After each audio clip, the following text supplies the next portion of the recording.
ஒருத்தனுக்கு வாழ்க்கையில மகிழ்ச்சியே இல்ல, சந்தோஷமே இல்ல. காட்டுக்குள்ள போனா ஒரு குதிரை வேகமா ஓடிட்டு இருந்தது. குதிரைகிட்ட போய் கேட்டா எது மகிழ்ச்சினா, வேகமா ஓடுறதுதான் மகிழ்ச்சின்னது. வேகமா ஓடி பார்த்தான், சந்தோஷம் வரல.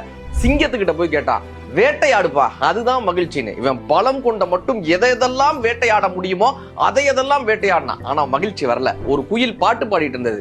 பாட்டு பாடுவது மகிழ்ச்சியான்னு சத்தம் போட்டு பாடி பார்த்தான், சந்தோஷம் வரல. ஒரு கரடி தூங்கிட்டு இருந்தது. தூங்குவதுதான் மகிழ்ச்சியான்னு தூங்கி பார்த்தான், சந்தோஷம் வரல. எதுதாண்டா மகிழ்ச்சி, எதுதாண்டா சந்தோஷம் தேடிட்டே இருக்கும்போது ஒரு ஆட்டுக்குட்டி அங்க அழுதுட்டு இருந்தது.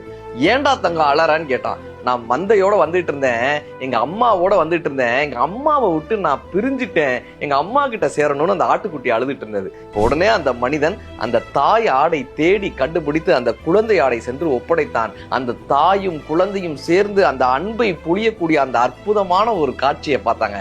அப்போதுதான் அந்த மனிதனுக்கு புரிந்தது, மகிழ்ச்சி என்பது பிறருக்கு உதவுவதில் தான் இருக்கிறது என்று. வேகமாக ஓடுவதும் வேட்டையாடுவதும் தூங்குவதும் மிருகங்களுக்கு வேண்டுமானால் மகிழ்ச்சியை தரலாம். மனிதனுக்கு பிறருக்கு உதவுவதுதான் மகிழ்ச்சி.